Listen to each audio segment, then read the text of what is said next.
Napili ko po yung may tattoo. Kasi wala naman pong kaso kung may tattoo ka or wala. Hindi naman yun makakabahid sa pagkatao mo. Sa akin po, yung wala pong tattoo kasi mas disente siyang tingnan, mas malinis, mas kaya-aya. Yun pa. Okay na. Para po sa akin, mas gusto ko po yung walang tattoo. Kasi po parang decente nga po siya tingnan. Tapos parang malinis, walang hindi rebel, ganun. Para din po sa akin walang tattoo. Katulad no kanya. Lalaking walang tattoo kasi mas malinis siya tignan. Lalaki din po walang tattoo kasi mas decente po siya kaysa po sa may. Bakit kapag may tattoo? Wala, pampang po tignan. Lalaki pong walang tattoo kasi po hindi na po siya makakapag-donate ng dugo pag nagka-tattoo na po siya. Kasi madumi na yung dugo. Ako po lalaking may tattoo. Kasi parang isa sa mga dream ko talaga sa guy is yung may tattoo. Pero hindi naman super dami na tattoo.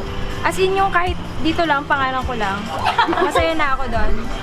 And ayun lang po. Akin din po, may tattoo. Masyado kasing attractive tingnan, tapos hot pa. Ay, hindi po.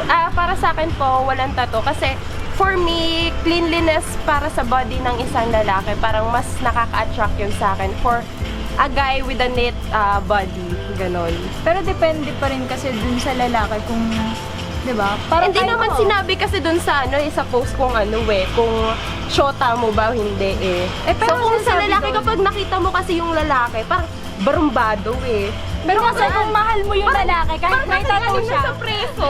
Hindi kasi kung mahal mo yung lalaki, Hindi naman siguro sa Hindi lalaki. naman sobrang dami. Nasa mukha din kasi. Di ba? Okay. Ay, nasa mukha din. Ay, ba? Tattoo lang pinag-uusapan. Ano? Hindi ba kasi pag lalaking gwapo tas may tattoo, go na ako doon. Pero pag lalaking pangit tas may tattoo, baka preso yun. Oh my God. Ayoko nun. Please. Ay lang po. Para po sa akin yung yung walang tattoo kasi parang mas malinis po siyang tignan kaysa sa may tattoo. Ganun po. Yun lang po. So kapag may Ay. pag may tattoo, hindi malinis tignan para sa'yo. Hindi naman po kasi po yung tattoo po kasi art din po siya. Parang mas prefer ko po na walang tattoo. Para sa akin lang po. Yun lang po. Yes, hello. Lalaking may tattoo or walang tattoo. Para po sa akin, kahit alin. If pinili man ng lalaki na magpatato, okay lang din. If creative siya, it's his body. If pinili niya rin na wala siyang tattoo, okay lang din. If gusto niya nang wala. Kasi hindi naman siya nakaka-apekto sa judgment ko sa kanya as a person. Kasi choice niya yun and irespeto na lang po natin. Ayun lang. Sa akin po, depende. Depende kung gusto niya na magpatattoo siya, edi go. Pero kung ayaw niya, okay lang din. Depende sa akin kung ano yung feel niya na mas okay para sa sarili. Ako kasi nangasin ako kapag may tattoo yung lalaki. Pero parang ang ganda. Pero mas gusto ko kasi yung malinis na lalaki walang tattoo. Parang nakaka-love yung mama. Nakaka-love?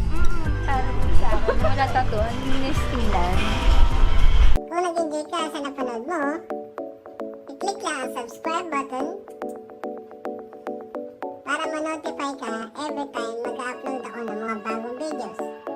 And, i-share mo na rin ang videos para mapanood din ng iba.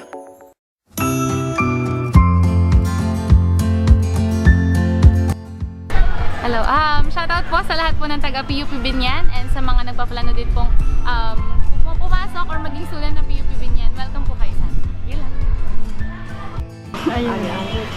Shoutout po kay RV. Sa Maupan, yung best friend namin. Barbie, Ako pa.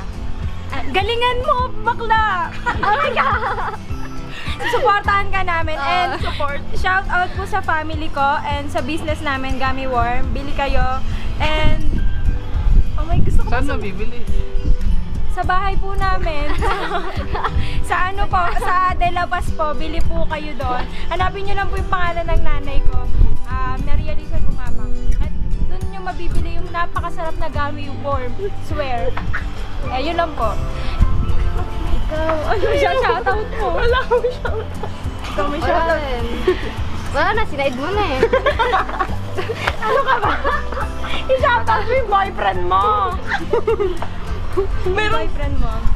Hingit niya lang. Huwag kang Wala tato eh. Shoutout po sa crush ko. Shoutout mo kay John Vic.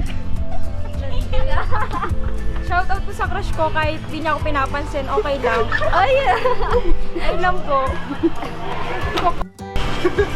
Shoutout po sa PUP Binyan Campus, especially sa BSBA HRM 11. Shoutout sa family Egwak, sa family ko, sa ate ko, sa mga pinsan ko, at sa mga best friend ko. Hello! Po sa nanay kong nasa Egypt. Yung sa nanay ko din nasa bahay lang, sa mga tropa kayo pa.